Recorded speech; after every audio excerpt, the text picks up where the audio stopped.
Hello students, welcome to Magnet Brains. यहाँ पर हम आए हैं अपना दुर्वा बुक का नया पार्ट लेकर। नया पार्ट हमारा कौन सा है? अन्याय के खिलाफ। ये एक कहानी है किस तरीके से अंग्रेज शासक जो हैं वो आदिवासियों पर कितना अत्याचार करते थे, तो उनसे लड़ने के लिए आदिवासियों ने एकजुट होकर किस तरीके से लड़ाई लड़ी, ये इसकी एक कहानी है। ये गद्य की कहानी विधा में ही लिखा गया है और ये चकमक एक बुक है, उससे उठाई गई ये एक कहानी है जो हमारे सामने प्रस्तुत करी जा रही है, जो हमें बहुत ही ज़्यादा इंकरेज भी करेगी और हमें बहुत ज़्यादा चीज़ों को बताएगी भी कि एकजुटता कितनी ज़रूरी होती है। अगर हम एक साथ मिल जाएं तो क्या से क्या कर सकते हैं। तो ये कहानी हम देखना शुरू करते हैं। बात 1922 की है, यानी कि जब हमारा देश आज़ाद नहीं हुआ था, ये अंग्रेजों के अधीन था। तभी उन दिनों अंग्रेजों का शासन था, भारत देश अंग्रेजों का गुलाम था। अपने लोगों को तरह तरह के अत्याचार सहने पड़ते थे। मतलब हर जगह सभी जगह अंग्रेज थे और बहुत ही ज्यादा अत्याचारी थे, बहुत ज्यादा अत्याचार करते थे। अंग्रेज शासन ने अपने स्वार्थ पूरे करने के लिए भारत के लोगों को बहुत डरा धमका रखा था। अब देखिए, हमारे ऊपर शासन तभी कर सकता है अगर हमें कोई डरा दे, धमका दे, हमको दबा दे।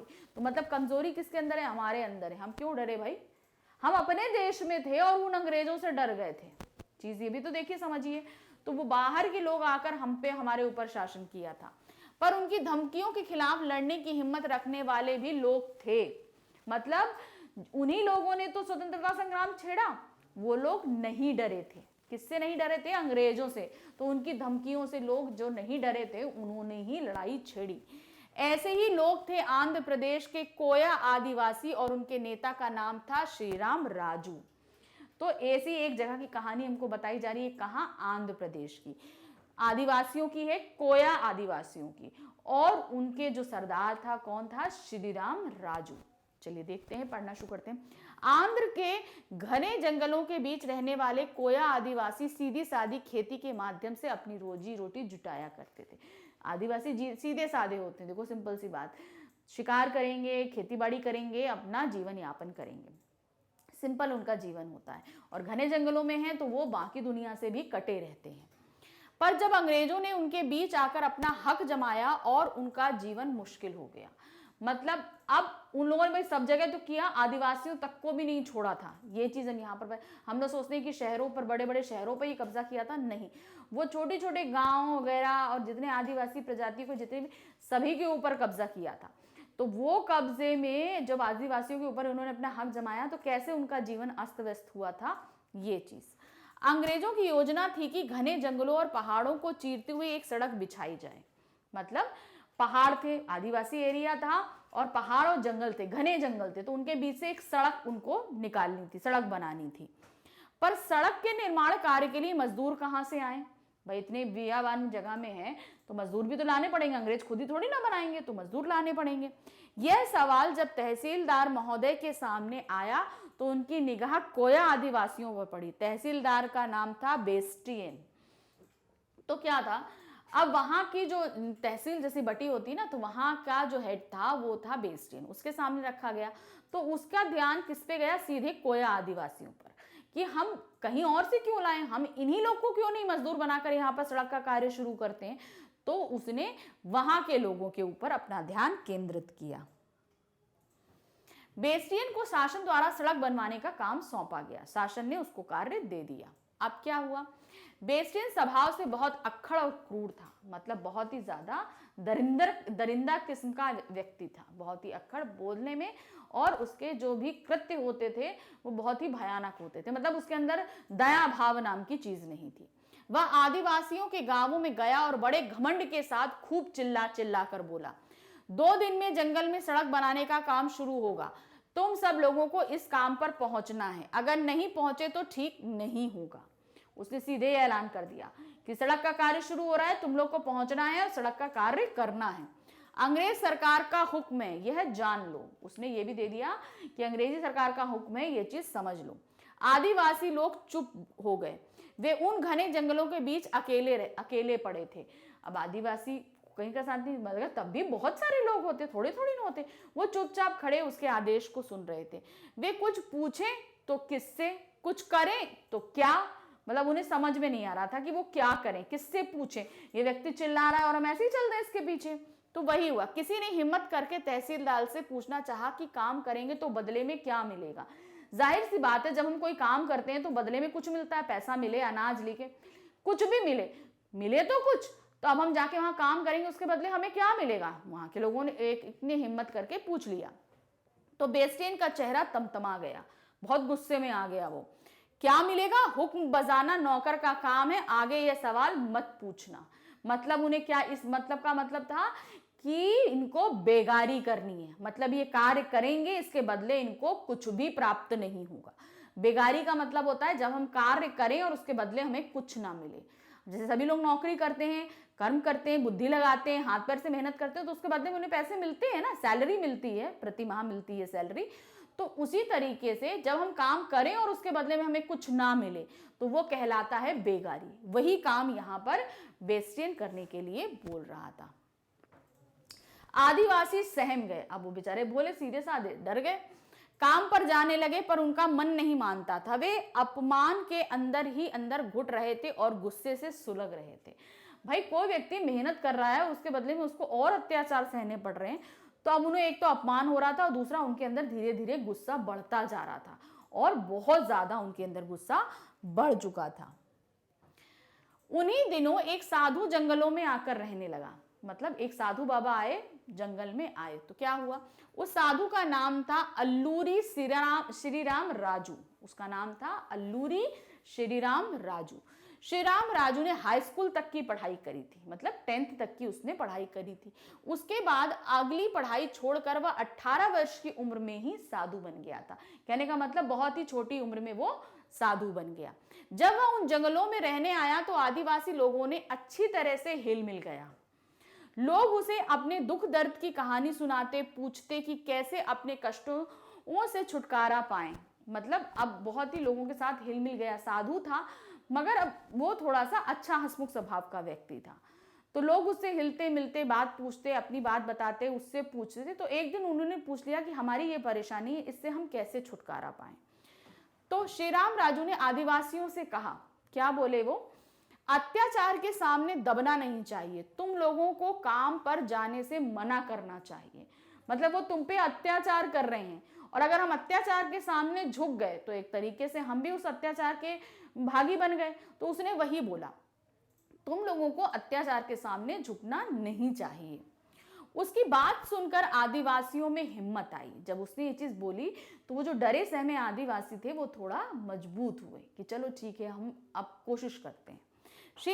श्रीराम राजू ने उन्हें यह बताया कि देश में और लोग भी अंग्रेजों के अत्याचार के खिलाफ लड़ रहे हैं। उनमें से एक मशहूर नेता है जिनका नाम है गांधी जी।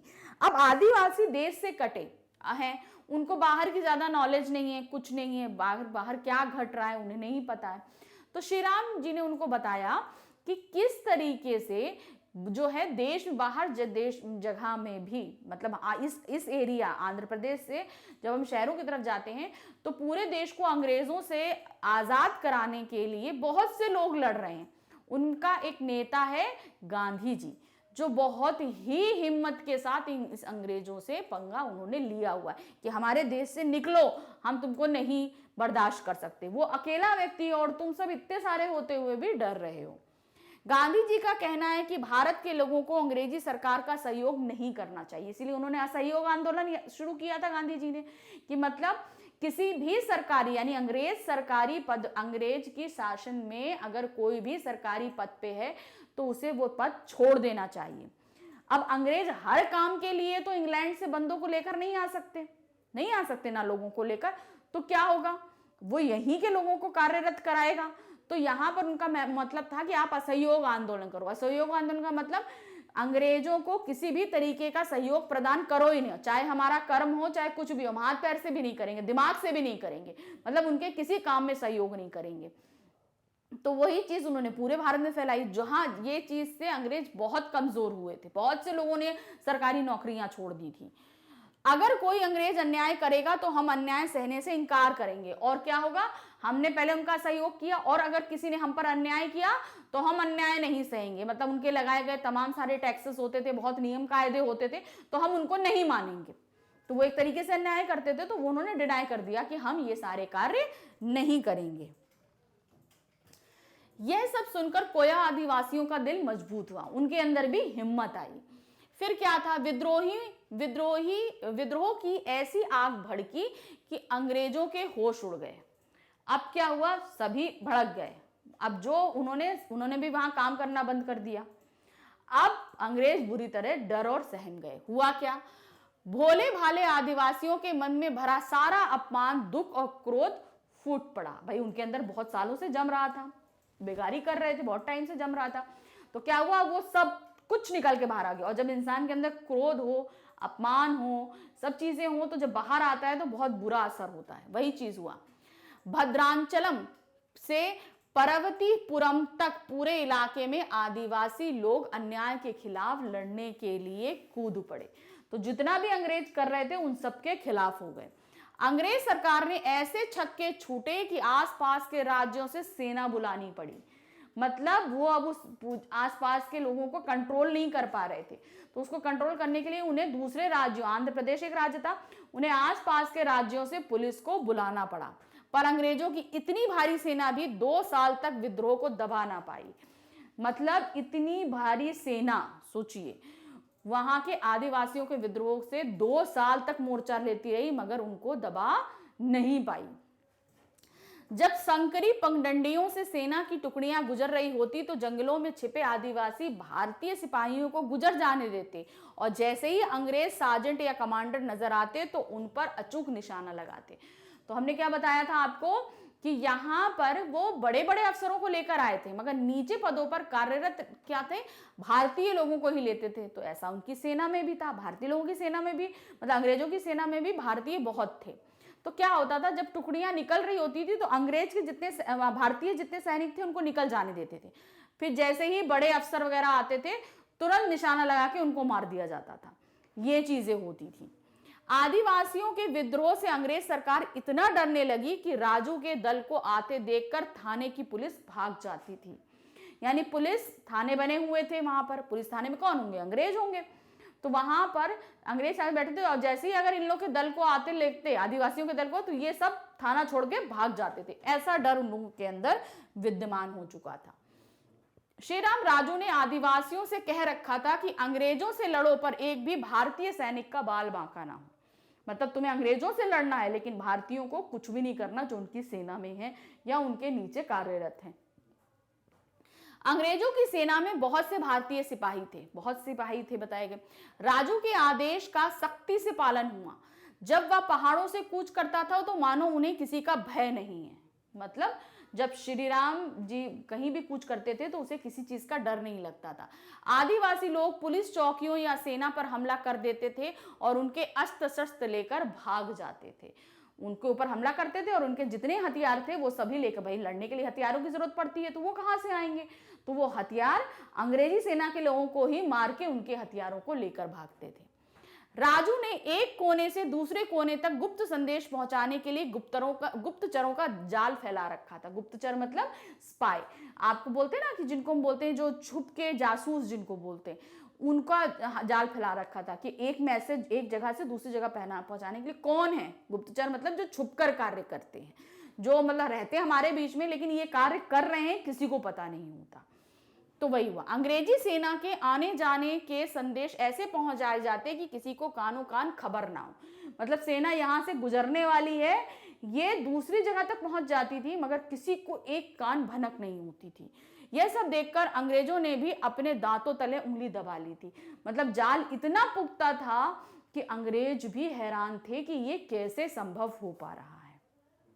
फिर क्या हुआ, जंगलों और पहाड़ों में राजू के लोग बड़ी फुर्ती से छिपे फिरते थे। भाई वो वहां के स्थानीय लोग हैं, आदिवासी हैं, वो सारा जंगल पहाड़ सब उनका जाना पहचाना है, तो जाहिर सी बात है वो वहां रहेंगे तो वहां से घुल मिल कर रहेंगे। तो वो पूरी तरीके से उस जंगल से वाकिफ थे, कहीं पर भी कैसे भी वो छिप जाते थे।